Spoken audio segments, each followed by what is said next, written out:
The opinions and views expressed in the following program are those of the speakers and the host, and do not necessarily reflect those of Yoakley Scott Corporation and your sports network. Yeah, I've been closer to Jesus before, so can you help me out? Oh, can you help me out? Am I on my own? Am I on my own? But can you help me out? Am I on my own? Am I on my own? But can you help me out? Can you help me out? I've been scared to look in my soul.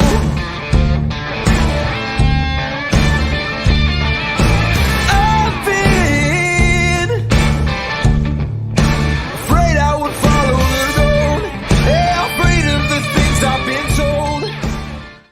What is up, everybody? This is a Wednesday episode of Running Point on YSNLive.com, brought to you, as always, by Greenwood Chevrolet in Austintown. Anthony Hartley with you, and it's Wednesdays. You know what that means. It's Wrestling Wednesdays with Gary Altizer. Gary in the seat over to my right. And hey, look who's back. Back again. Scotty Mincher. Buddy, it's been a minute. It's been a while. We missed you. Thanks for coming on today.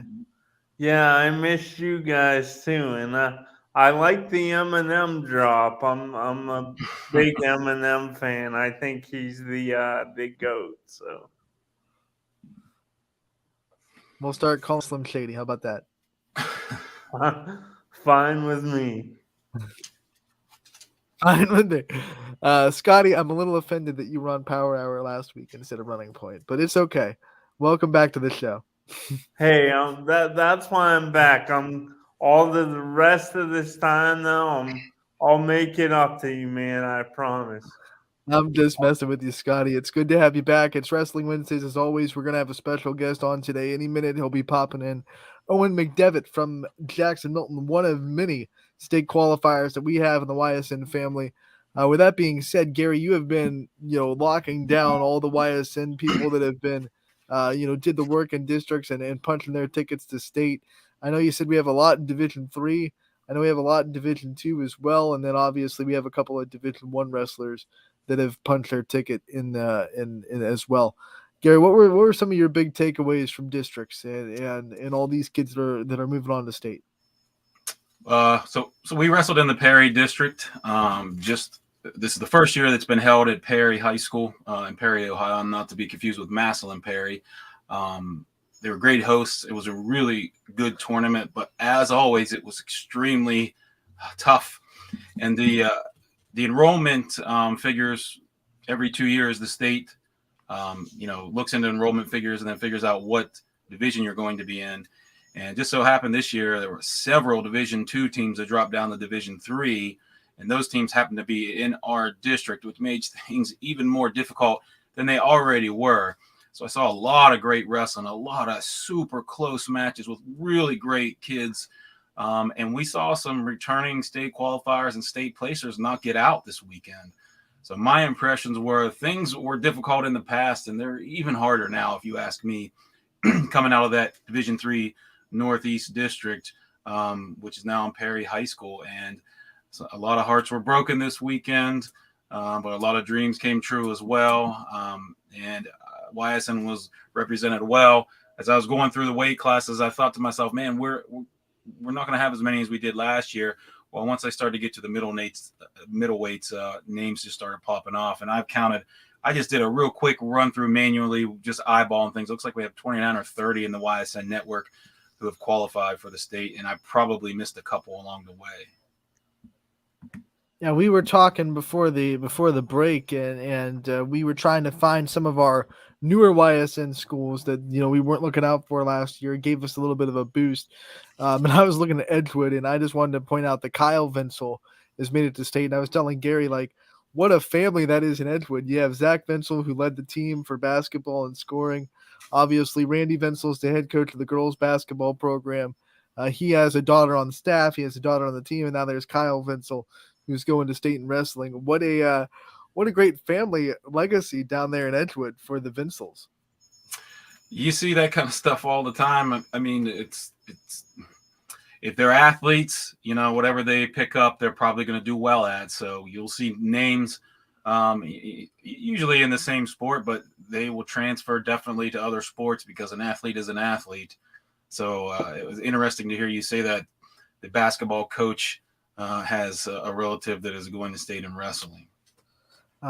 Gary, before we get into, everyone in the state, obviously your wrestling season in Wellsville unfortunately came to an end. I know it was tough. It was a tough way to end it. But I want you to, you made a big Facebook recap that was reflecting on the season, and I want to give you the time to do that about your program and reflect what your kids were able to do all year. Yeah, unfortunately, Mason didn't make it out. That 106 weight class was just quality kid after quality kid, some real studs in there.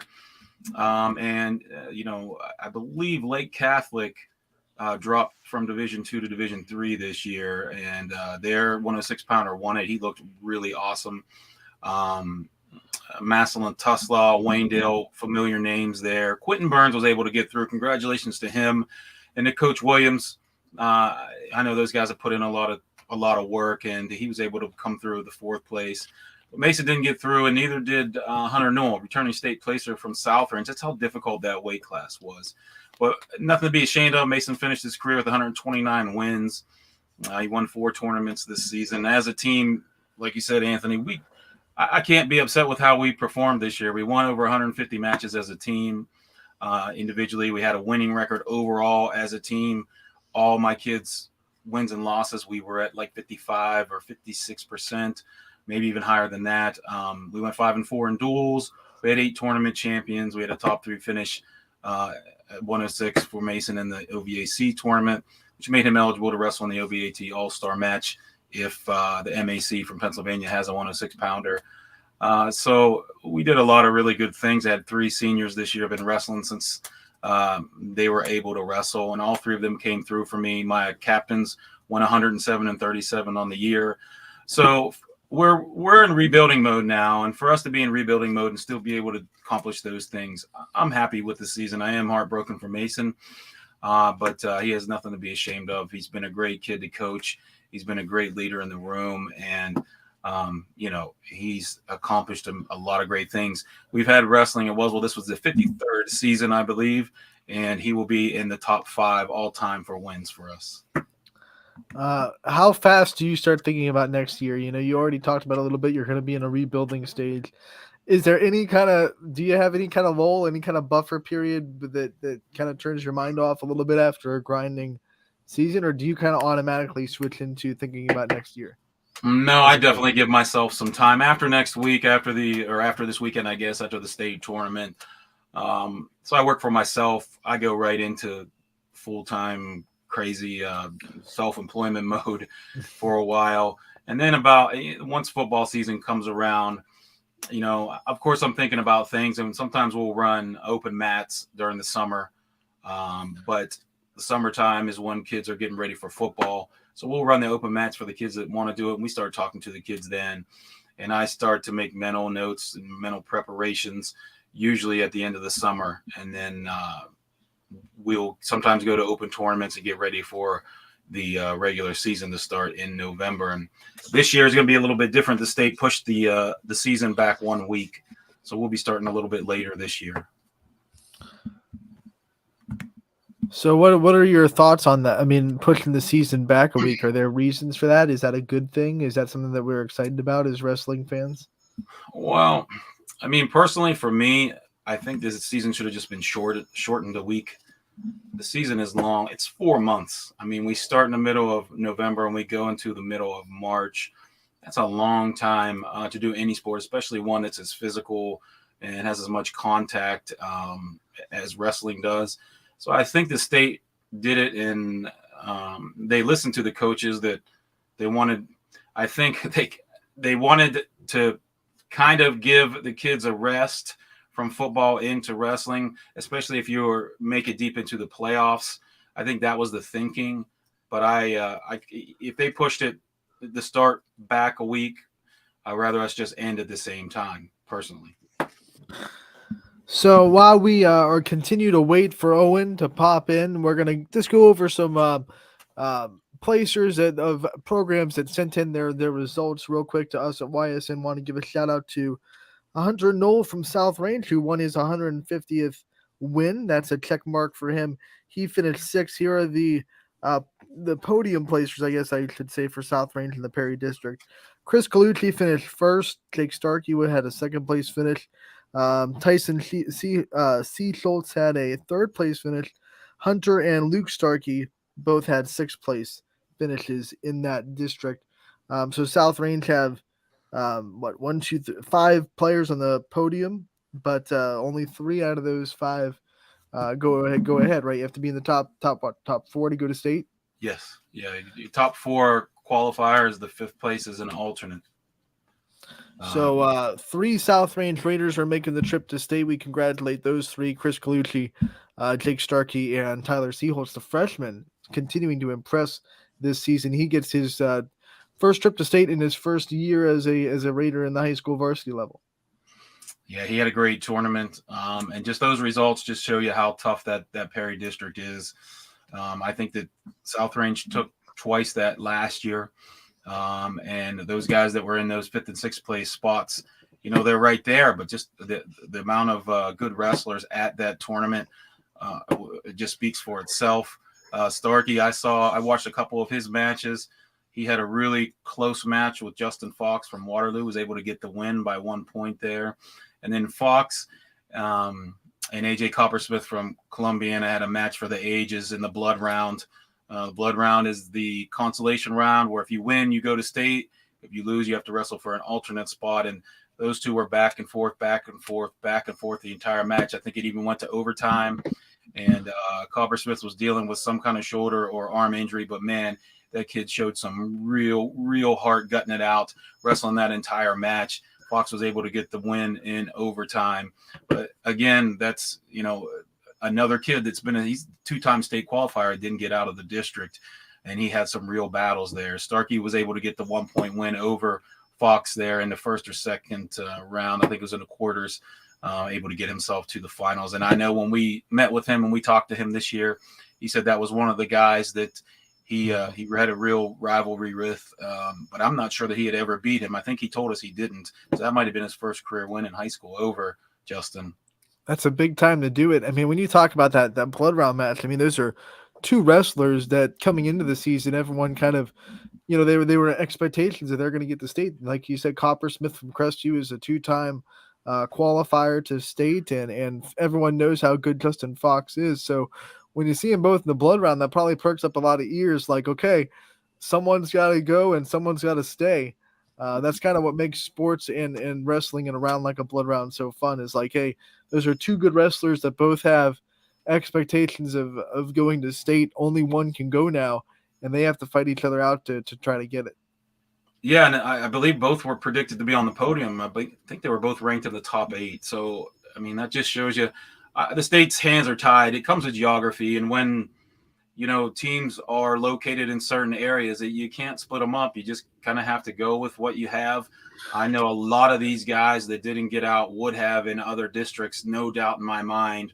In other districts, the top 4 guys would probably have not gotten out in our district, but that's how life is. There's a lot more heartbreak in life than there is wins. Mm-hmm. And later on in life, I'm sure that these close wins and these close losses, they teach you so much about life that you're going to be better for it whether you made it to state or not. Scotty, I want to bring you in the conversation because, like we've said at the top, you've been away from Wrestling Wednesdays for a little bit. What are some things that are going through your head that you've been itching to ask Gary? I know you've been having some dying questions that you've been itching to come on and ask him. Yeah, Gary, now that we're at a point where it's like, the best of it's state time and the best of the best facing off. I just want to know for you, do you like? Is there a little more adrenaline that flows through you? Do you get a little more excited, or are you kind of just always excited when it comes to wrestling? And I also second part, I saw your interview last week uh, that you did along you and Anthony did, and I just wanted to know what's the biggest thing for you that any wrestler has kind of given you this year, whether it be from just a mental perspective or helped you in life or whatever. So to answer the first part of the question, yeah, I get a lot more amped up for the postseason because it means so much. It means so much to the kids. So if it means more to the kids, then I'm obviously super worked up for them. I have about 7 heart attacks and 8 strokes every district weekend that I've coached, and this year was no different whatsoever. It's hard not to. It's hard not to get worked up. I try to keep myself calm, and I kind of try to keep my emotions in check, which I do. But internally, I'm going nuts. But I think it's important for my kids to see me steady and to not be too worked up about anything, because you getting too worked up, your mind checks out. Your mind isn't where it needs to be as far as the wrestling goes. So I just feel like it's important for coaches to be calm and have a steady demeanor. It helps the kids relax more. As a young coach, I kind of maybe was too emotional or talked a little too much. And I've learned over the years that the more calm I am, and sometimes the less I talk, the better off we are, because they're just kids, and you don't want to get their mind going, too many places. If they see their coach getting worked up, they're going to get worked up too. As far as the second part goes, are you asking about my kids that I coach or interviews that we've done? Kind of both. Like I was just wondering, um, maybe something you've taken from interviews and something that you've taken from kids you've coached this year that's kind of really given you that extra fuel and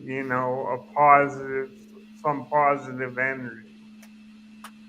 Okay, well, I think from our interviews this year, and Anthony can attest to this, I think one of the things that I've noticed is that the kids have talked a lot about the mental aspect of wrestling and what a big deal it is. And it was nice to hear some of the things that they said. So, I took away from them talking so much about the mental aspect and what they go through mentally during matches and after matches and close wins and close losses. We had a couple kids say that, sometimes they think that people would be upset with them when they lose. And that's absolutely not the case. But hearing that it's good from a coaching point of view, because, sometimes you kind of forget about that. You forget that the kids are trying really hard to not disappoint anyone. And they're still kids. They still don't realize that nobody's mad at you when you lose. Now, people could be upset with the result, but not upset at the kid. Maybe they think there wasn't points given. There should have been, those kind of things. But hearing them talk so much about how they battle with themselves, and trying to keep their head down. The best wrestlers that we see, especially the ones that we interview, they're the ones that keep their minds straight. They're the ones that don't look at the brackets. They're the ones that aren't asking about who they're wrestling. They're the ones that after the match, they're going to go take a nap because they're staying loose. And those are the mindsets that do the best in wrestling. And hearing that, really, it just affirmed kind of the things in my mind for my kids and how I want to coach and the kind of mindset that I want to give them. And as far as the guys that I've coached, I love coaching. I love being around the kids. They give me energy. They give me a reason to wake up in the morning. And this year, especially, I've told my family and my friends that I'm trying to really soak things in and live in the moment with the kids this year. I really enjoyed the group that I had. They were a fun group to be around. This was the least stressed I've been as a coach. I was really laid back this season with how we did things, and I think that it really benefited because we started peaking at the end of the year, and the kids really they just had a lot of fun this year. And I think that we have to, as wrestling coaches, make it fun. It's hard. Everything about wrestling is hard. I heard an interview on the Joe Rogan podcast where a guy was talking about wrestling. He said he wrestled his freshman year. And he said there's nothing about the sport that isn't hard, and wrestlers are masters at keeping calm when they're uncomfortable or going through something hard. So we have to try really hard to make things fun, because that guy was right. There really isn't anything easy about wrestling. You're trying to get your mind right to be ready to be at your best in the worst situations. And if you can do that, you can accomplish a lot in life. So having fun this year with the kids, soaking up the moment and enjoying them, it made a difference for me this year. I had a really good time. Obviously, we can't talk about every single state qualified. There are so many on the YSN family. We can't go into every one of them. But some of the ones that I want to shout out, once again, I want to give shout outs to the ones that have been constantly sending us results all throughout the season. Here's a kid that we've talked about a lot. We've brought up his name quite a bit. Nick Bowser from Hubbard advances in the heavyweight division for Hubbard. That's a big boy. We talked about how good he is in that heavyweight, and he advances to the state from Hubbard. Do you want to say some more about Bowser and what a name for a wrestler, the ultimate Mario villain, and two, like, I mean, we've seen him not just in wrestling, but he's obviously a dominant lineman in football as well. Just a big kid that's hard to move. Yeah, I mean, no surprise there that he made it. The Division II district was at Garfield Heights this year. That's where we've been at that school for our district tournament. And it looks like he lost to a kid from Buckeye, Todd Allen. He got second place there. And I believe that the fourth place was Pulowski from Jefferson area. He was also a state qualifier. That's another school here, another YSN school. Bowser kid, he's a big, strong kid. He's explosive. So there's no doubt that he was going to qualify, and he'll be challenging for that top spot on that podium. And I have no doubt that he'll be placing. While we're talking about Hubbard, we also want to give a shout out to Emily Flynn, who punched her ticket to the OHSA Girls State Wrestling Tournament, which is the first ever OHSA Girls State Wrestling Tournament as well. So Emily Flynn is also going to be representing Hubbard on the girls' side. Congratulations to both of those. I also want to give a shout out to Austintown Fitch. They are always sending us results. They have one player going to state and one is an alternate. Mark Stankerb is going to be going to state. He finished third in the district. And then Eric Smith finished fifth. He will be an alternate for the state tournament. Yeah, I believe those were the only D1s in the YSN network that I could find were the Fitch. Was Thank Rob Kid for 215 from Fitch. Those are the only ones that I could see that, you get to Division I, you got some huge schools there. So congratulations to them for getting somebody through. Let's talk about some programs we've also featured quite a bit. Louisville, they've had a couple of players get to state like they always do. How'd they do in districts? So it looks like Barker at 126 got through. Rhodes at 132. Hoffarth at 150 were the ones that I saw. And we had Dom Hoffarth on a couple weeks ago. I know he's eyeing up that return to the top of the podium there. The Rhodes kid, I've seen him wrestle from a lot of his career. He's been a tough wrestler. I'm sure he'll be eyeing his place on the podium as well. And the Barker kid, I believe he was a district champion. Let me check real quick. I got these results up here. He was third place at the 126-pound weight class there at that Garfield Heights district. Bryce Skinner from St. Vincent St. Mary won that there. That's a really great wrestling school there.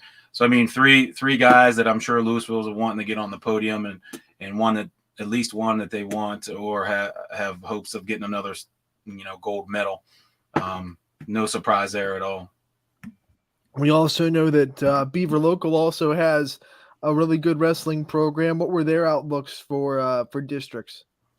They got 2 through this season. They have Buhite, the Buhite kid. We had him on. He was a district champion, as well as Gabe Morgan at 175 pounds. They both won the district, I believe. The Buhite kid, we had him on.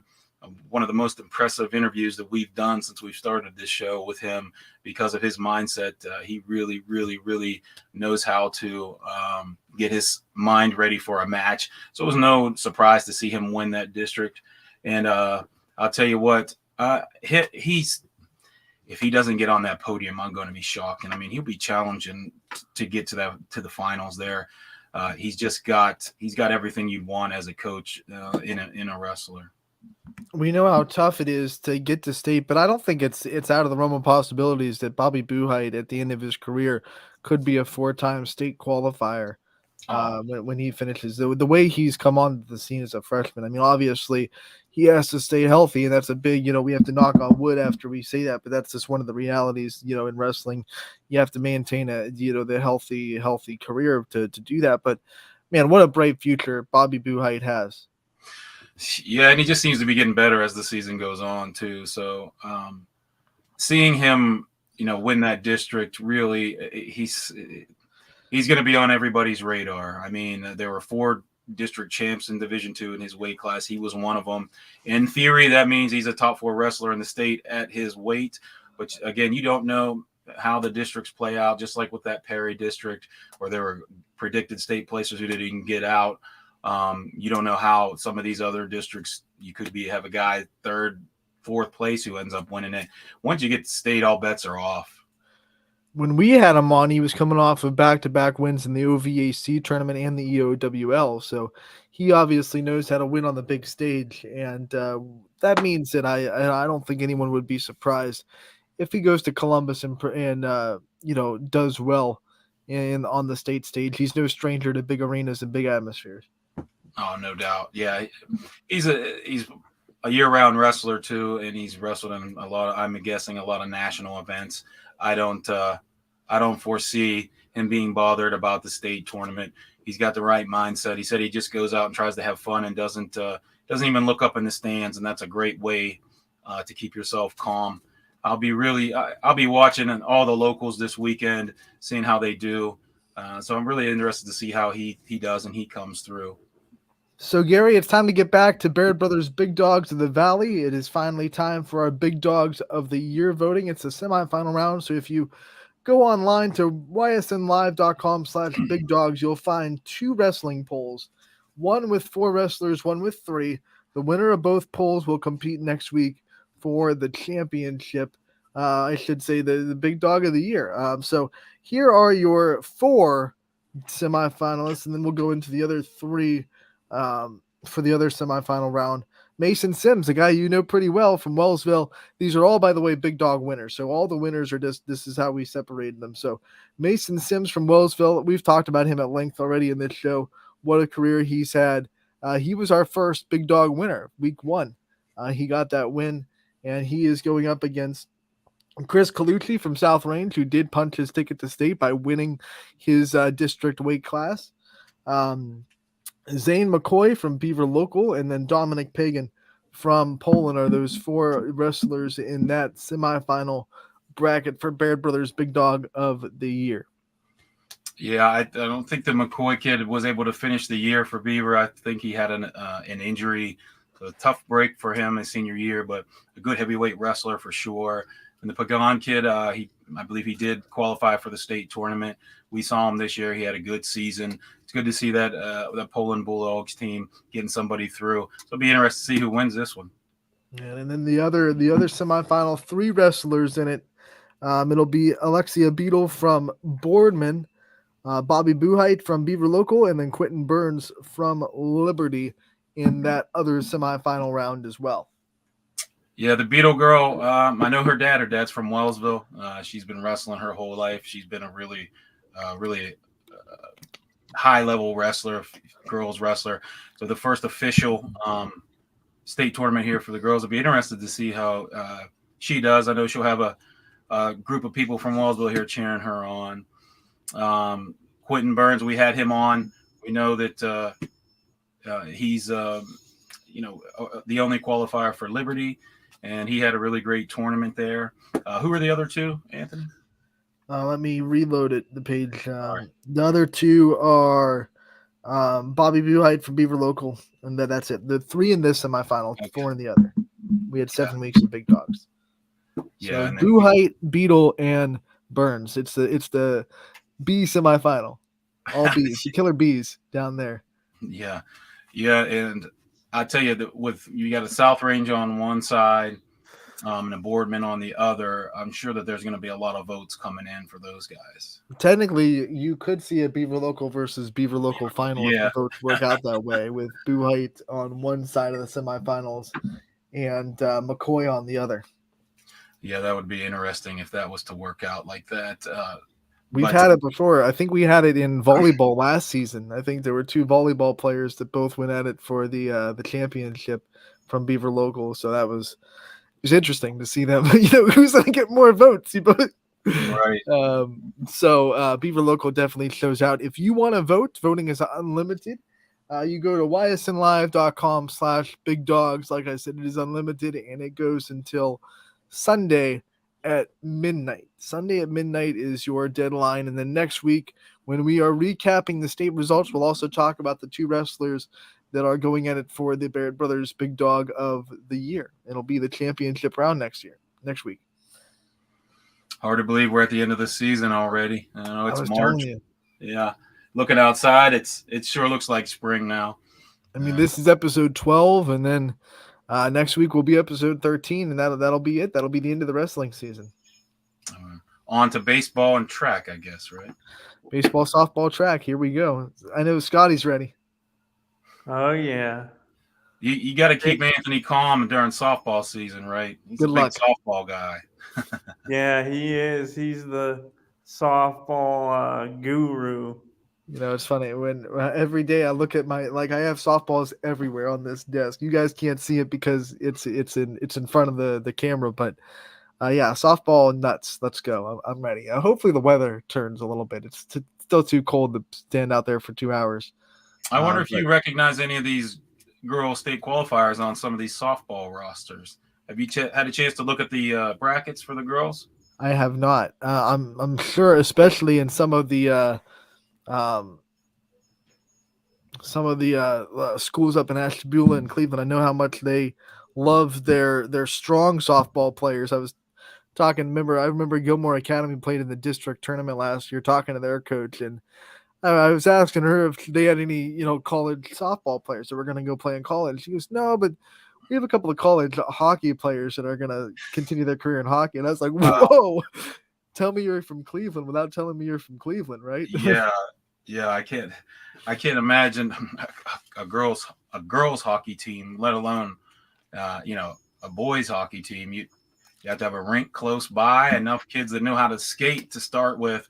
I think this Canfield has a hockey team, right? Canfield does. We have Canfield on YSN. We have Canfield hockey, and we have Orange also has a hockey team. Okay, up there in Pepper Pike. So we've had hockey on the network this year. Wow, that's when you live in a cold climate, right? Yeah. I think Gilmore Academy probably has a hockey rink on their campus. I don't know if you've ever been down there to Gilmore, but it's almost like a college athletics facility when you look at what they're able to put for their students, for their student athletes.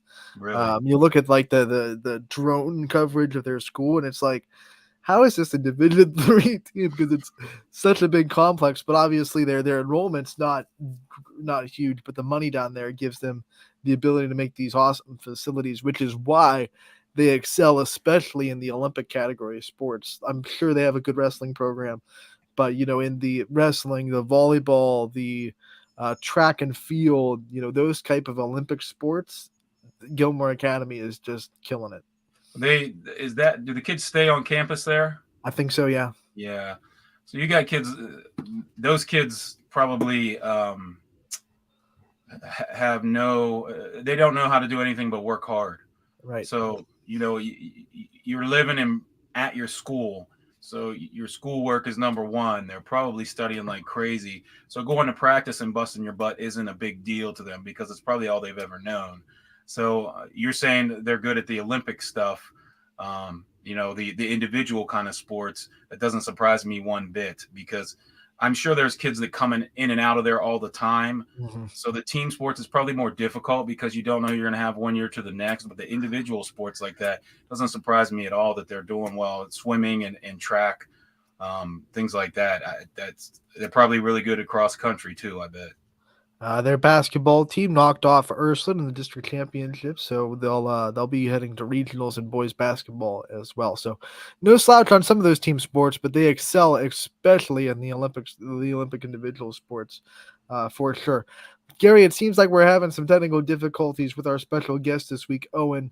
So I don't know if we're going to be able to get him this week.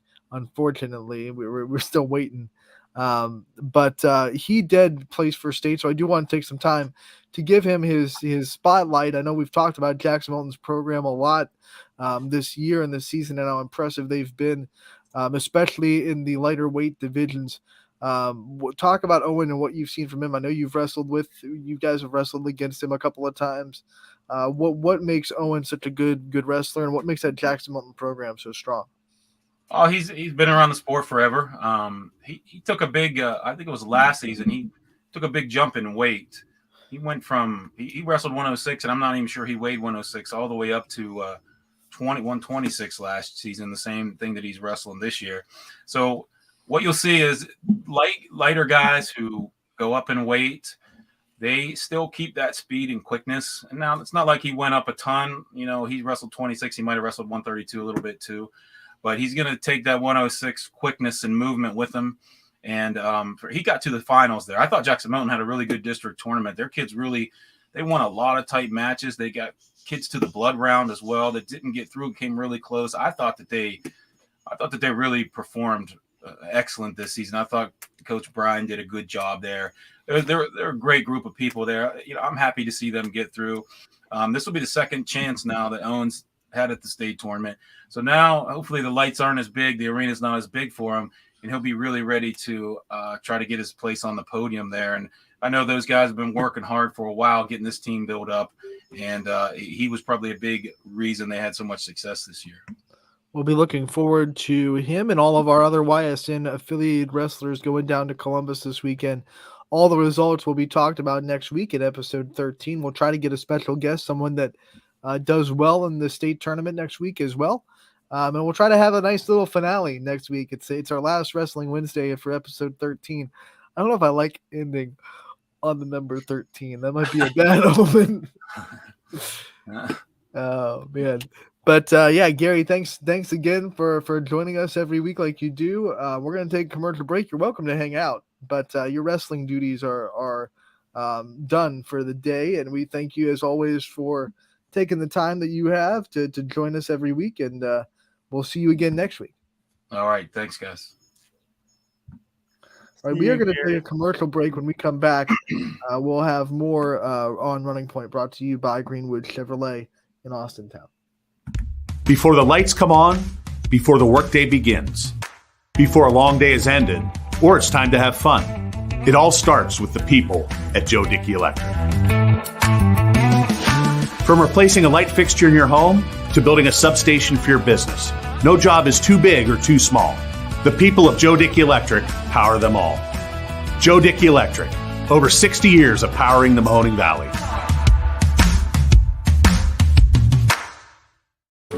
Why choose local? Because you live here, work here, learn here, relax here, and celebrate here. 21 WFMJ is our Valley's only locally owned TV station, and our focus is local. Other TV stations don't have that same focus, as their owners are somewhere else. But 21 WFMJ is rooted in the Valley. Local people making decisions that affect your life, right here where you live. You're looking to your future, preparing for your goals, and they're closer than you think. Because here, success is part of the plan. It's a place where academic and social opportunities are meant to prepare you for life, not just the next 4 years. You'll be equipped to face new challenges and turn hard work into a career. You're ready for your success to take root. And here's where it starts. We are Youngstown State University, and proud. Hi, this is Tommy Clem, owner of WRS Insurance Solutions. WRS Insurance Solutions is a local independent agency that specializes in life, Medicare, long-term care, and disability products. Call us at 330-953-3722 or visit us at wrsinsuranceSolutions.com to learn more. Good luck to all the student athletes in the Valley. Welcome back to Running Point on ysnlive.com, your favorite weekly local sports talk show, hopefully. I don't think there's actually another one, so if it's not your favorite, then I don't know what you're doing. Scotty and Gary both hanging around for the rest of the show. Scotty, we talked about it. It's been a while since you've been on. You always bring great insight and great questions to get us through the second half of Wednesdays. What has been on your mind in the last couple of weeks? What do you got for us today on this wonderful episode of Running Point? Well, I had actually, since Gary's still on, I wanted to steer this towards both of you guys. But Anthony first, I don't think I've talked to you since your Kansas City Chiefs won yet another Super Bowl. So first off, for you, Anthony, I wanted to know, you said the last time during the last Super Bowl, and this ties in with Gary as well because it was against his 49ers, but you said when they were down in that one, you never really panicked. And I don't know if you panicked at any point during this Super Bowl, but were you nervous at all when the Chiefs were down by 10 at the half? And what do you think this does for Pat Mahomes and Andy Reid? What do you think this does for their career? And, do you think this, now them both winning two, establishes them as legends? Gary, I just want to start by saying I did not encourage Scotty Yeah. to take that knife and just twist it right into your back. But no, I mean, it's crazy to say, but like down 10.5, the only thing that made me nervous was like right before the half, Mahomes got hurt, and I was like, uh-oh. Are we gonna be 100%? But they did something in that locker room. I don't know what shot they gave him or what went down with the training staff, but came back in the second half, scored in their first drive. That kind of having the ball at a halftime, it was like, okay, we're down 10, but really we get the ball right back. So we could be down by 3 in a heartbeat. So I just felt like we've been a second half team ever since Patrick Mahomes kind of stepped on the field, especially our defense. Like if you look at the defenses that we've had. They've put us in some big holes, but then afterwards, the defense have really stepped up. In that first Super Bowl, the defense held up after being down 20-10, and in this one, they only gave up 1 touchdown in the second half and a field goal. So stepped up, got some stops, got the scoop and score. A lot of people hate on our defense because they give up yards, but when they need plays, they make them. And Patrick Mahomes said it in his post-game interview, like, I can score all I want, but if the defense doesn't make some stops, offense can't come back, So, it was a fun Super Bowl. I know a lot of people were really upset about the way it ended, that holding call. What do I say about it? I mean, anything I say about it is going to be like, well, you're a Chiefs fan. Of course you think that. I think it was a hold. The thing that I think is the fair argument, or the fair thing I've been hearing, was that they didn't call it all game, right? So it wasn't consistent. Like they didn't call all the other holds, and they just decide to call it when they see it in the fourth quarter. That was kind of iffy. But by the letter of the law, grabbed his jersey. NFL Films kind of caught the ankle. You could see the jersey tug. So even Bradbury came out and said, "Yeah, I held. Hope they didn't call it." What do you Does do this with show that? have a deal with the NFL? Are we allowed to criticize officiating on this show? Oh yeah, totally. Okay. This is the second year in a row in a Super Bowl where at the end of the game they've let them play loose all game, and then you get the fourth quarter, the end of the game, then they start calling it tight. That's the gripe I have. That's the fair argument. Like, you can't say that wasn't a hold, but what you can say is, why is it all of a sudden a hold when it's been happening? You could probably pick out 8 or 9 plays on both sides, on both defenses, that probably could have been called throughout the game that weren't. So you could say that they saw it, they saw it on that play, but it is kind of fishy that it all of a sudden happens down the stretch in that big of a moment when they all of a sudden see it, when they haven't been seeing it all game. Yeah, and it inserts the officials into, the storyline. And I think that's what drives fans nuts the most. It's either, if you're going to call it tight from the first quarter so the players know what they can and can't do. They said there can be a flag thrown on every single play if they wanted. So Right. it's just like you're guessing. You're guessing at what in the world can I do? What can I do? Defenses are already so handcuffed. They can hardly even play their positions and do their jobs without worrying about 50 other, possibilities of penalties. Yeah, the guy technically tugged on him, but did it make any difference on the route at all? I don't think it even slowed him up for half of a step.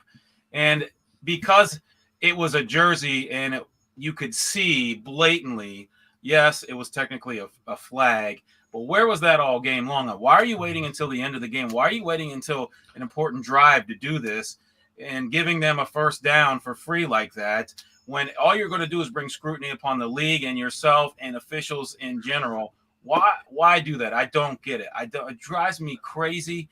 Every year the NFL officials are they better than replacement officials? Yes. Are they still no good? Yes. They're not. They're just the inconsistency is what drives me nuts as a football fan, and I don't think they're going to ever fix it until they really come down on these officials. I know they review every play, they review every flag, but it hasn't made any difference whatsoever. How much do you buy into the people that are saying, well, they're part-time officials, so if you make them full-time, they'll put more time into what they're doing? Like, I don't buy into that at all, but there are people that are saying, like, stinking there are break. people that are saying, well, they're not really part-time full-time officials, so they have to have their day job. Yeah, they only make like $250,000 a year or something like that. I feel so bad that you have to go back to your law firm that you own during the week. I feel so bad. Give me a break. If you that's why I don't buy it. But I wanted to. You shouldn't do the job. To see Gary's reaction to it. That's the dumbest argument I've ever heard. I do not feel bad for NFL officials for their pay, for their first class travel, for being put up in the best hotels, for having to do a job and do it well. You're being watched by millions of people a year. You should be the top of the top of the top, and you should not screw up. You shouldn't screw up, in my opinion. And if you do, if officials would just say, my bad, I made the wrong call. Right. I think at all levels, from junior high on up, if officials just would admit their faults sometimes, people wouldn't be so hard on them and wouldn't have. I think there absolutely should be a post-game press conferences with the head official. But they try to protect these guys to such a degree. They protect them so much that it only causes more animosity towards the fans. Right. This is just my opinion, but. So that's the argument that I like. I'm totally down for it. If you haven't called it all game, why are you calling it then? The one that I hate and the one that I can't stand is the expectation that you have to call a game differently in those kind of moments. Like, oh man, you can't make that call at that time. I mean, like, I don't buy that. I don't think, like, I think if you see it, you should call it no matter what. You can't say that's like even basketball. That's not a foul because it's the fourth quarter and it's a close game. No, it's still a foul. If it was a foul in the first quarter, it should be a foul in the fourth quarter, right? I don't buy into the whole, you can't call that at that point in time of the game because the game was on the line. I don't like that. Yeah. That makes officiating even harder. Right. And it's, I just don't get the logic in it. I mean, I don't, from their side, from the official side, look, it's a hard job. It's a thankless job. It's the worst job in sports. Any job in sports that has a limelight on you, that's of course the worst one because it's the hardest one. and you're going to make half of the fans happy and half of them hate you. Right. And that's not even counting Vegas. That doesn't even count what those guys, what's going on with them in the betting side of things. But just if you call it the same every single play, every single game, then I just don't think that we'd have as many gripes about it. And, a couple years ago, we had a state champion in track, Justin Wright. And he unfortunately didn't get to run his senior year. He was gunning for the state record in the 100. But I went there to that state tournament, and something stood out to me more than anything was the officials had nothing to do with the results.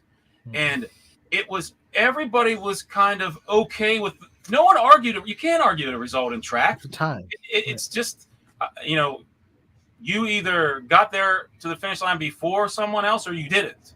And when you make a foul, I don't know anything about track. You go across the line, you drop the baton, you have a false start. I don't know of any others than that. It's blatantly obvious, and it's not some judgment call.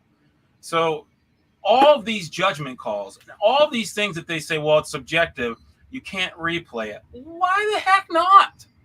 Why can't you challenge, a play that's a judgment call? Have it reviewed and say, yeah, that's not pass interference. That wouldn't have helped in this situation because it was a hold. So if they go and they replay it, they go, well, yeah, he took it in the jersey. They couldn't go back and say, we under replay, we haven't called that all game, so we're not going to call it now. You know what I'm saying? Like, but if they were just able to fix things more, and I mean, I don't know how you fix the not calling it in the first quarter and you call it in the fourth, other than telling the officials to stop doing that. But the NFL protects them so much that I just don't think it's ever going to happen.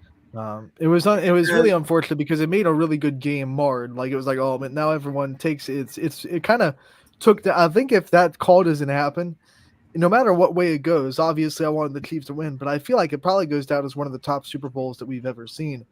But now all of a sudden, I feel like the public perspective of that Super Bowl is dropped a little bit because of that call and the way that it ended was so kind of anticlimactic.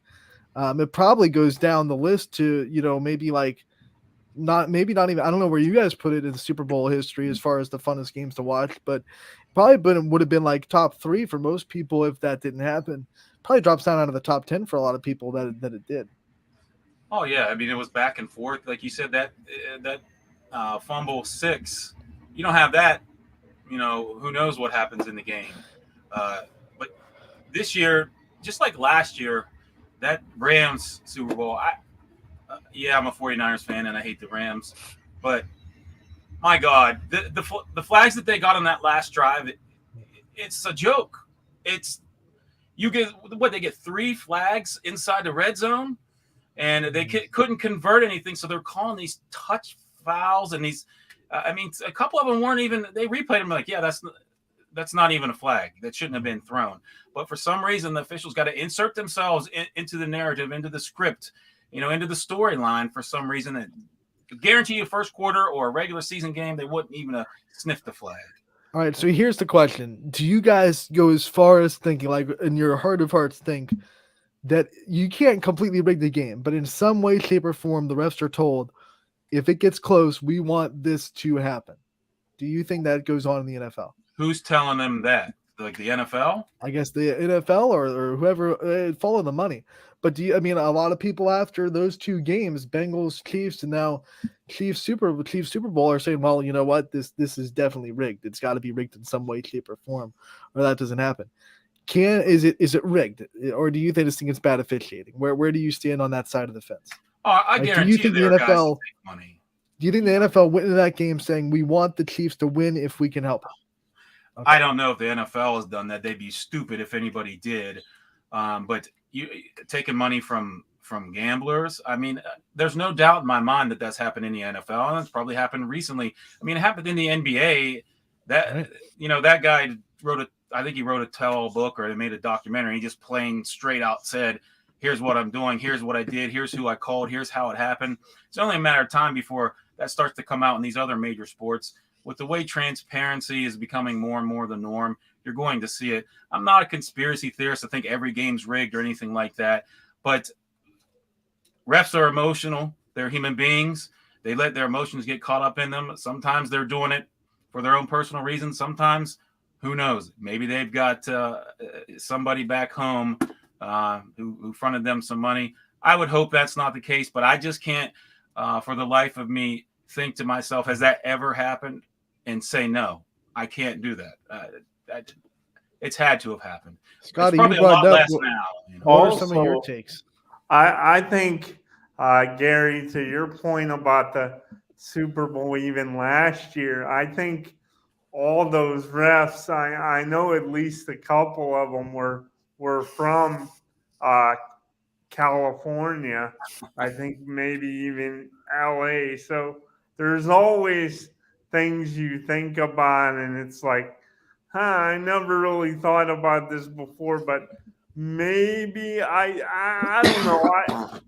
I just think it would be stupid for the NFL to go into a game saying, well, if it is close, we want to help this team as much as we can because we want them to win. I do think that that's really stupid. You know, maybe there's a little something to that, but I just think it's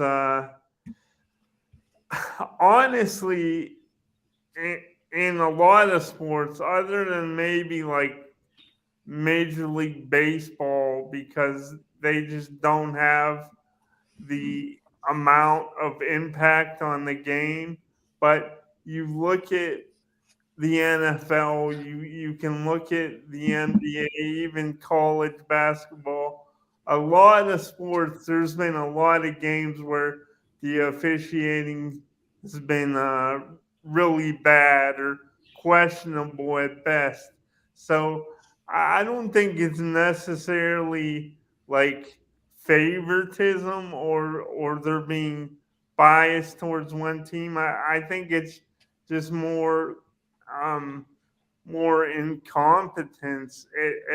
Not all the time, and I realize they're hard jobs, so I don't want to totally stick daggers in every official umpire referee, but I just to what we were talking about before, I just don't think they put enough work in to be good enough. I really don't. If it is scripted, I'm enjoying the script. Grade A script. Didn't go our way for 50 years. It's finally going our way. So, yeah, it's a hard job. Don't get me wrong. You do it at the high school level and below. You're not doing it for any other reason than you love the game. That I would imagine, that you're officiating.